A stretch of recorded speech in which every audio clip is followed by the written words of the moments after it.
एक ऐसा US military soldier जिसके मरने के बाद उसे पूरी तरीके से रोबोट में कन्वर्ट कर दिया गया। उसके बॉडी पर जरा भी चोट लगती तब वो तुरंत ही भर जाती। इस कहानी की शुरुआत में हमें यूएस मिलिट्री के बहुत सारे सोल्जर्स दिखाए जाते हैं जो एक जगह पर अपनी टीम के साथ जा रहे होते हैं जहां आतंकवादियों ने लोगों को पकड़ के रखा था। अब उसी टीम में रे नाम का एक बहादुर सोल्जर होता है जो बिना किसी प्रोटोकॉल को फॉलो किए हुए अंदर घुस गया था। रे ने देखा कि एक आतंकवादी ने हॉस्टेज के ऊपर गन तान रखी है। रे उस आतंकवादी से काफी शांति से बात करता है कि आखिर तुम्हें चाहिए क्या। तब जाकर उस आतंकवादी ने बताया कि मुझे यहाँ से निकलने के लिए एक हेलीकॉप्टर का इंतजाम करके दो। रे के पास तुरंत ही एक आइडिया आया। वो आतंकवादी से कहता है कि इसके लिए मुझे टेलीफोन का यूज करना पड़ेगा। पर जब वो आतंकवादी टेलीफोन की तरफ हाथ करता है तभी रे को एक सुनहरा मौका मिल गया था। रे अपनी गन चलाकर आतंकवादी को पूरा छलनी कर देता है जिससे कि उन हॉस्टेजेस की जान बाल बाल बची थी। रे की बाकी टीम भी बचे हुए आतंकवादियों को खत्म करने में कामयाब हो जाती है और अब उनका मिशन सक्सेसफुली कंप्लीट होने के बाद वो सब मिलिट्री एयर फोर्स की तरफ निकल पड़े थे। रे अपने टीम मेंबर्स को कहता है कि कोई भी काम छोटा नहीं होता, कभी कभार हमें ऐसे डिसीजंस लेने पड़ते हैं जो दूसरों की जान बचा सकें। और अब रे इतने समय बाद अपनी बहुत ही ब्यूटीफुल वाइफ से मिलकर काफी ज्यादा खुश हो जाता है। रे ने अब कई महीनों की छुट्टी लेकर अपनी वाइफ के साथ इटली घूमने चला गया था। वो दोनों तो साथ में बहुत ही ज्यादा मजे कर रहे होते हैं क्योंकि मिलिट्री फोर्स में होने के कारण रे अपनी वाइफ को ज्यादा टाइम नहीं दे पा रहा था। लेकिन जब भी रे अपनी वाइफ से मिलने आता वो उसे अलग अलग कंट्री घुमाने के लिए लेकर जाता। लेकिन रे को जरा भी अंदाजा नहीं था कि बिना प्रोटेक्शन की इस तरीके से घूमना खतरे से खाली नहीं है और आज के बाद तो उसकी पूरी जिंदगी ही बदलने वाली है। अब अचानक रे और उसकी वाइफ को कुछ आतंकवादियों ने किडनैप कर लिया होता है जो शायद उसी टेररिस्ट ग्रुप का हिस्सा थे जिसे कि रे ने खत्म किया था। उन आतंकवादियों के लीडर का नाम मार्टिन एक्स होता है जो अब लगातार रे से कुछ इन्फॉर्मेशन निकलवाने की कोशिश कर रहा था। रे तो साफ साफ कहता है कि भले ही तुम मुझे मार दो लेकिन मैं वो इन्फॉर्मेशन बताने नहीं वाला। लेकिन यहाँ मार्टिन के पास एक दूसरा रास्ता था। उसने रे को मारने से पहले उसकी वाइफ को ही जान से मार दिया। रे बहुत ही ज्यादा दुखी होकर चिल्लाने लगता है क्योंकि उसके लाइफ में सिर्फ उसकी एक वाइफ ही बची थी जो उसका सहारा बनती थी और अब सर में गोली लगने के कारण उसकी वाइफ मर चुकी है। रे तो बहुत ही ज्यादा गुस्से में आकर मार्टिन और उसके लोगों से कहता है कि अगर मैं छूट गया तब तुम सभी को मरने से कोई भी नहीं रोक सकता। लेकिन अब तो मार्टिन के लोगों ने गन की मदद से रे को भी गोली मार दी थी। सब कुछ एकदम से खत्म होने जैसा लग रहा था लेकिन ये तो एक नए फ्यूचर की शुरुआत थी। अब यहाँ पर रे कई दिनों बाद अपनी आंखें खोलता है जो नोटिस कर रहा था कि वो एक लेबोरेटरी में है और उसकी बॉडी पर बहुत सारे वायर्स लगे हुए हैं। रे तो उठने की बहुत कोशिश करता है लेकिन वो ठीक से चल भी नहीं पा रहा था। तभी वहाँ कैथी नाम की एक लड़की आ जाती है जो रे को संभाल रही थी। कैथी ने रे को बताया कि तुम बहुत ही कम समय में रिकवर हो चुके हो लेकिन फिलहाल तुम्हें आराम करने की जरूरत है। अब तो वहाँ डॉक्टर हार्डी नाम की एक वैज्ञानिक आ गए थे जो रे को बता रहे थे कि तुम राइजिंग स्पिरिट टेक्नोलॉजी के अंदर हो। ये एक ऐसी गवर्नमेंट की सीक्रेट ऑर्गेनाइजेशन है जो अलग अलग चीजों पर रोबोटिक एक्सपेरिमेंट करती थी। और अब डॉक्टर हार्डी ने रे को बताया कि तुम मर चुके थे लेकिन गवर्नमेंट ने तुम्हारी बॉडी हमें एक्सपेरिमेंट करने के लिए दे दी और लकीली ये एक्सपेरिमेंट सक्सेसफुली कंप्लीट हो चुका है। तुम अभी जिंदा हो जिसका मतलब हमारा बरसों का एक्सपेरिमेंट अब काम कर रहा है क्योंकि ये एक्सपेरिमेंट वो कई सालों से ट्राई कर रहे थे लेकिन उन्हें वैसा रिजल्ट नहीं मिल रहा था जैसा कि रिक्वायर्ड था। पर अब रे को पूरी तरीके से ठीक देखकर सभी वैज्ञानिक चौंक गए थे यानी कि अब रे अंदर से पूरी तरीके से रोबोट बन चुका है। डॉक्टर हार्डी रे को अपने लेबोरेटरी में लेकर जाकर सारी बातें समझाते रहते हैं। सबसे पहले डॉक्टर हार्डी ने रे के हाथ में छोटा सा कट लगा दिया था। रे को तो शुरुआत में थोड़ा सा दर्द होता है लेकिन फिर उसने देखा कि उसके हाथ पर लगा हुआ कट अपने आप ही भरने लगा है। ये तो देखने में किसी जादू जैसा लग रहा था। तब जाकर डॉक्टर हार्डी ने बताया कि रे के बॉडी के अंदर छोटे छोटे नैनो पार्टिकल्स मौजूद हैं और ये नैनो पार्टिकल्स रे को अंदर से इतनी ज्यादा मजबूत बनाते थे जिससे कि रे के बॉडी पर लगे हुए सारे जख्म 1 सेकंड में ठीक हो जाएंगे और तो और उसके अंदर जो शक्तियां और स्टेमिना थे वो 100% बढ़ जाएंगी। लेकिन इन सारी चीजों में सिर्फ एक गड़बड़ी थी। रे अपनी पुरानी लाइफ की सारी यादें भूल चुका था। रे को तो ये भी नहीं पता होता कि उसकी एक वाइफ भी थी और वो सोल्जर का काम किया करता था। लेकिन डॉक्टर हार्डी ने समझाया कि पास्ट को भूल जाओ, जो तुम्हारा भविष्य है उसे एक्सेप्ट करके आगे बढ़ना सीख लो। अब यहाँ डॉक्टर हार्डी अपना एग्जाम्पल देते हैं। डॉक्टर हार्डी बचपन में एक बहुत ही अच्छे टेनिस प्लेयर हुआ करते थे, लेकिन उन्हें कैंसर होने के कारण उनका एक हाथ काटना पड़ा और तब से ही उनका बैडमिंटन प्लेयर बनने का सपना टूट गया। लेकिन उन्होंने इस तरीके से हार नहीं मानी। जब उन्होंने ये सीक्रेट ऑर्गेनाइजेशन चालू किया तब डॉक्टर हार्डी ने अपने लिए एक रोबोटिक हाथ बना दिया था जो नॉर्मल हाथ से काफी पावरफुल होता है, और ये रोबोटिक हाथ वो सारी चीजें कर सकता था जो नॉर्मल हाथ नहीं कर सकते। यानी कि अब डॉक्टर हार्डी के पास एक नया भविष्य है। वो तो गवर्नमेंट के सोल्जर्स के लिए एक ऐसी टेक्नोलॉजी बिल्ड करना चाहते थे जिससे कि कोई भी ना मरे, और जो भी सोल्जर्स घायल हुए हैं उनकी मरम्मत रोबोटिक टेक्नोलॉजी ही करे, जिससे कि उन सोल्जर्स की एफिशिएंसी और पावर 100 गुना बढ़ जाएगी। अब डॉक्टर हार्डी रे को लेकर अपने उन सोल्जर्स के पास आ जाते हैं जो जंग के दौरान बहुत ही ज्यादा घायल हो चुके थे, लेकिन ये एडवांस रोबोटिक टेक्नोलॉजी उनके बॉडी पर अप्लाई करने के बाद वो पूरी तरीके से ठीक हो गए। जैसे कि जिमी नाम के एक सोल्जर के दोनों पैर कट चुके थे, लेकिन अब रोबोटिक पैर लगाने पर वो पूरी तरीके से चल सकता है। वहीं बैन नाम के एक सोल्जर की जंग में आंखें चली गई थी, पर अब रोबोटिक कैमरा उसकी आंखों पर लगाने से बैन ना ही सिर्फ देख सकता है बल्कि सारी चीजें रिकॉर्ड भी कर सकता है। यानी कि रोबोटिक टेक्नोलॉजी यूज करने से उन सभी की जरूरतें तो पूरी हुई हैं, पर साथ ही साथ उनके काम करने की एबिलिटी भी काफी ज्यादा बढ़ चुकी है।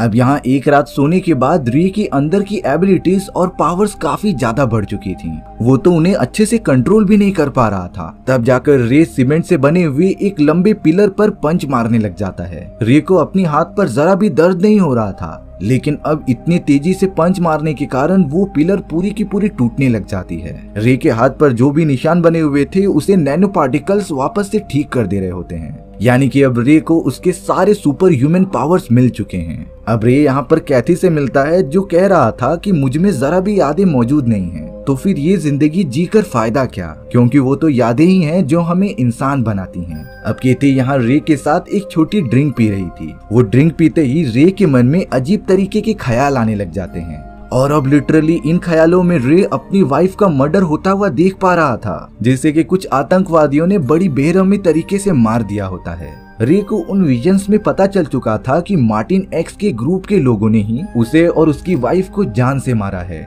यहाँ रे बहुत ही ज्यादा गुस्सा होकर टेबल पर हाथ पटकने लग जाता है। कैथी तो रे का ये रूप देखकर बहुत ही ज्यादा डर चुकी थी। यानी रे की सारी पुरानी यादें वापस आ चुकी हैं। रे तो अपना सारा सामान पैक कर लेता है और वहाँ से एक कार की मदद से बाहर निकलने लग जाता है। डॉक्टर हार्डी कैमरा की मदद से रे को देख रही थी, पर उन्हें पता नहीं कि वो कहाँ जा रहा है। रे तो लगातार कार की मदद से लेबोरेटरी से बाहर निकल जाता है, पर तभी अचानक रे को डॉक्टर हार्डी की आवाज सुनाई देने लग जाती है, जो कह रहे थे कि आखिर तुम कहाँ जा रहे हो। रे को नहीं समझ में आता कि आखिर डॉक्टर हार्डी की आवाज आ कहाँ से रही है। तब डॉक्टर हार्डी ने बताया कि तुम्हारे अंदर जो भी नैनो पार्टिकल्स मौजूद हैं, उनके अंदर वायरलेस कनेक्टिविटी के फीचर्स भी प्रोवाइड किए गए हैं, जिससे तुम कहीं भी चले जाओ मैं तुम्हारी लोकेशन का पता लगा ही लूंगा।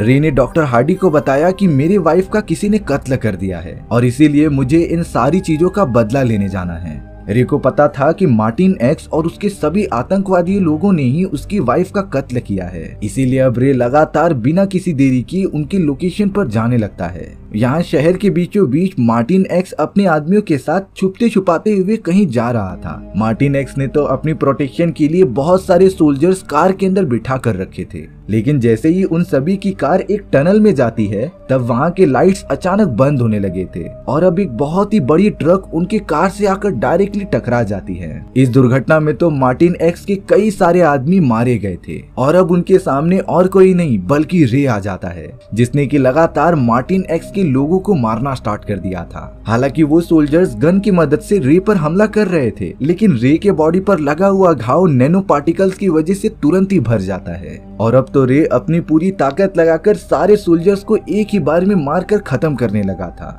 मार्टिन एक्स तो अभी भी प्रोटेक्शन के साथ गाड़ी में मौजूद होता है, इसीलिए रे ने गन की मदद से उसकी बुलेट प्रूफ कार पर फायर करने लगा। सोल्जर्स तो रे के ऊपर बहुत ही भारी भरकम बॉम्ब भी गिरा रहे थे, लेकिन कुछ ही सेकंड्स में रे एकदम से नॉर्मल हो जा रहा था और अब रे ने तो अपने हाथ में गन लेकर सारे सोल्जर्स के साथ साथ मार्टिन एक्स को भी जान से मार दिया होता है। अपना बदला लेने के बाद रे कैथी के पास चला गया था, जो उसे सिग्नल देकर एक जगह पर बुला रही थी। वहाँ पर जिमी भी मौजूद होता है, जो रे को अपने साथ लेबोरेटरी में लेकर जाने आए थे। अब राइजिंग स्पिरिट टेक्नोलॉजी में पहुंचने के बाद रे के ऊपर अलग अलग टाइप के प्रोग्राम्स किए जा रहे थे। सबसे पहले तो डॉक्टर हार्डी की टीम ने उसकी पुरानी सारी मेमोरीज डिलीट कर दी होती हैं। पर अब यहाँ एक शॉकिंग बात पता चल रही थी कि डॉक्टर हार्डी रे के दिमाग की सारी यादें मिटा ही नहीं रहे थे, बल्कि उसके अंदर एक नई यादें इंक्लूड कर रहे थे। ये वो यादें थीं जो रे के साथ कभी हुई ही नहीं होती। कैथी भी ये देखकर थोड़ा सा शॉक रह जाती है कि आखिर डॉक्टर हार्डी रे के साथ ऐसा क्यों कर रहे हैं। और अब डॉक्टर हार्डी की टीम ने रे के दिमाग में वो यादें भर दी थी जिसमें कि बैरिस नाम के एक टेररिस्ट ने रे की वाइफ का कत्ल कर दिया है। और अब उठने के बाद जब रे को ये सारी यादें वापस आएंगी तब वो डायरेक्टली चला जाएगा बैरिस को मारने के लिए। दरअसल इन सारी चीजों का मतलब ये था कि डॉक्टर हार्डी रे को एक वेपन की तरह इस्तेमाल कर रहे थे। इससे पहले जब रे को मार्टिन एक्स के विजन्स आ रहे थे कि उसने उसकी वाइफ को मार दिया, उसे तो डॉक्टर हार्डी ने रे के दिमाग में इंसर्ट किया था जिससे कि वो रे की मदद से मार्टिन एक्स को जान से मरवा दे। और अब बारी थी बैरिस की। डॉक्टर हार्डी की टीम सेम टू सेम वही सारे प्रोसेस वापस से करने लग जाते हैं। रे को उठाने के बाद उसके दिमाग में वो विजन्स मौजूद थे कि बैरिस ने उसकी वाइफ को मर्डर किया है, इसीलिए अब वो निकल पड़ा था बैरिस को खत्म करने के लिए।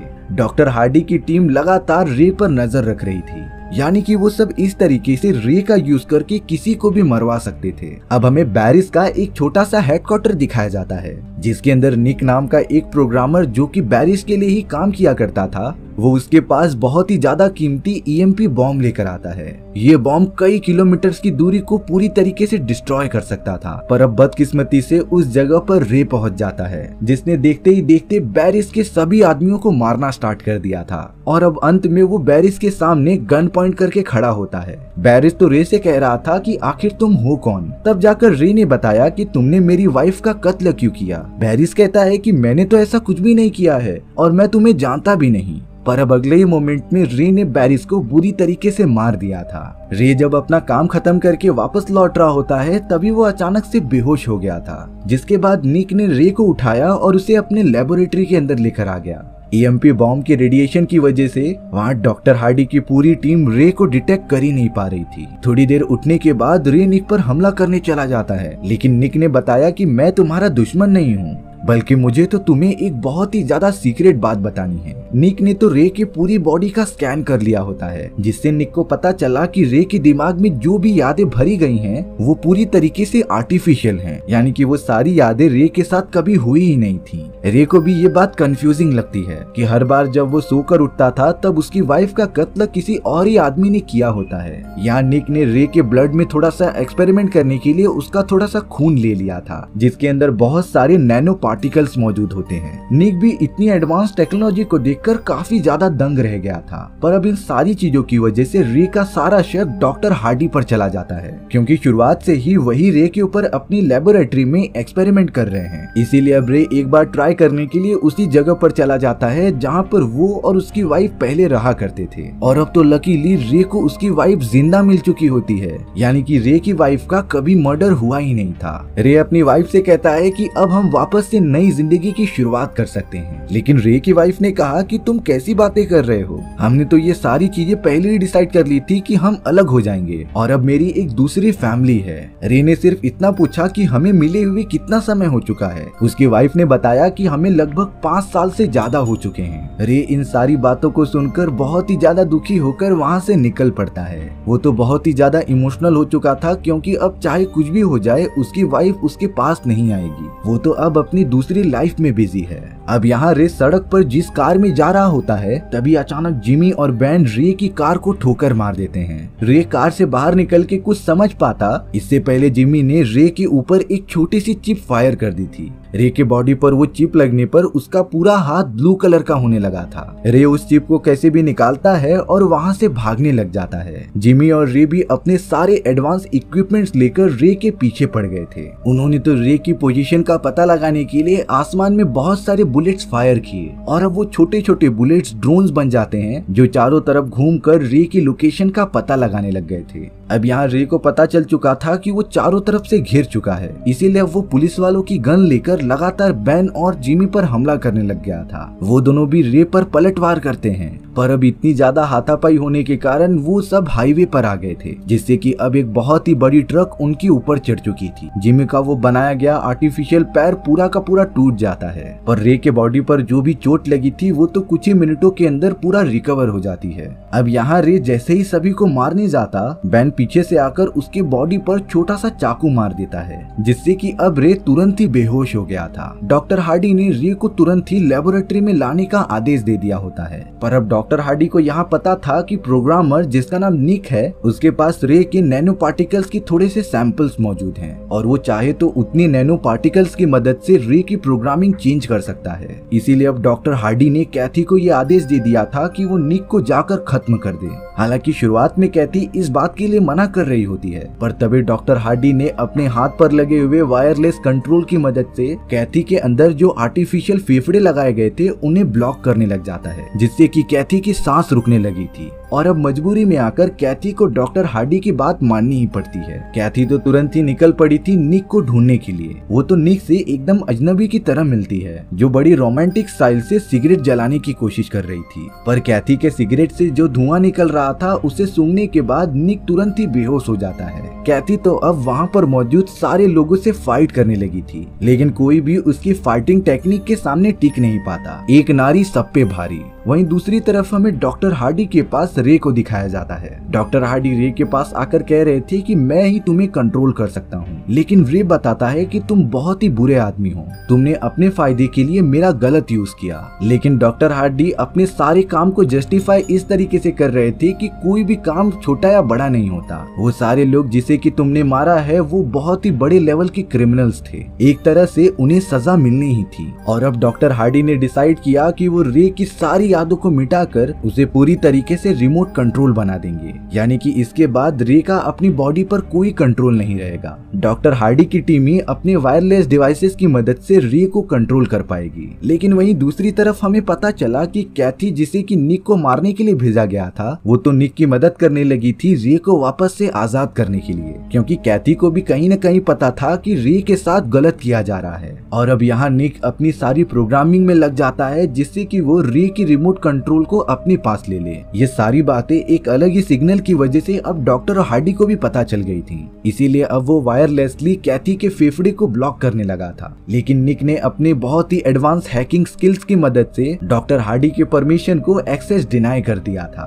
और अब आखिरकार कई घंटों की मेहनत के बाद निक कामयाब हो जाता है रे को वापस जिंदा करने के लिए। रे अब पूरी तरीके से खुद के कंट्रोल में था। पर अब बुरी खबर ये थी कि जिमी जिसके आर्टिफिशियल पैर टूट चुके थे, उसने तो डॉक्टर हार्डी द्वारा बनाए गए बहुत ही एडवांस वेपन्स पहन लिए होते हैं, जिससे कि जिमी की पावर्स काफी ज्यादा बढ़ गई थी। और अब जिमी निकल पड़ता है रे से उसका बदला लेने के लिए। रे और जिमी एकदम से आमने सामने थे और अब देखते ही देखते उन दोनों के बीच एक घमासान फाइट चालू हो जाती है। जिमी तो अपने बड़े बड़े आर्टिफिशियल हैंड की मदद से रे पर हमला कर रहा था और अब जिमी का साथ देने के लिए वहाँ बेन भी पहुंच जाता है, जो दोनों मिलकर रे को लगातार चोट पहुंचाने की कोशिश कर रहे थे। लेकिन अब तो रे बहुत ही ज्यादा गुस्सा हो चुका था, मानो उसके अंदर के नैनो टेक्नोलॉजी की पावर्स और भी ज्यादा बढ़ती जा रही होती हैं। रे ने सबसे पहले बेन को बहुत ही ज्यादा मारा और उसे नीचे फेंक दिया और अब अंत में रे ने जिमी के दोनों आर्टिफिशियल हैंड को तोड़ दिया होता है, जिससे कि जिमी की पूरी बॉडी ही डिस्ट्रॉय हो चुकी थी। यहाँ डॉक्टर हार्डी एक कार में बैठकर वहाँ से भागने की कोशिश कर रहे होते हैं।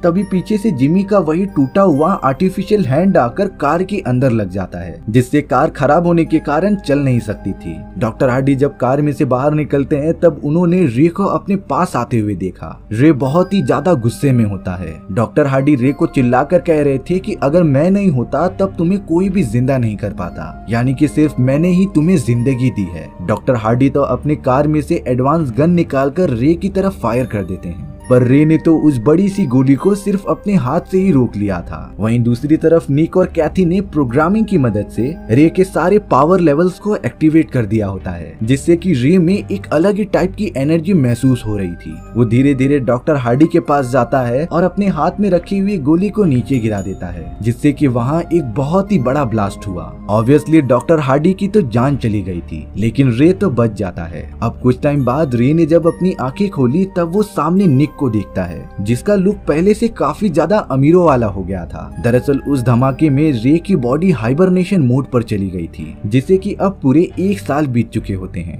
इतने सालों में निक ने नैनो टेक्नोलॉजी का यूज करके अपनी एक बहुत ही बड़ी प्राइवेट कंपनी खोल ली होती है और तब से ही निक रे का इलाज कर रहा था उसे उठाने के लिए। रे बाहर आकर कैथी से मिलता है जो कि उसे थैंक यू कह रही होती है, क्योंकि रे की वजह से ही वो डॉक्टर हार्डी के कंट्रोल से बाहर निकल पाई और अब तो रे के पास अपनी पूरी आगे की जिंदगी पड़ी थी जिसमें कि वो बहुत सारे अच्छे काम कर सकता था। इसी तरीके से हमारी ये साइंस फिक्शन कहानी यहीं खत्म हो जाती है। सो व्यूअर्स, आपको ये स्टोरी कैसी लगी कमेंट सेक्शन में बताना भूलना मत, और अगर आपको मेरा एक्सप्लेनेशन 1% भी अच्छा लगा होगा ना तो वीडियो को लाइक एंड चैनल को सब्सक्राइब जरूर कर देना। मिलते हैं नेक्स्ट वीडियो में, बाय बाय।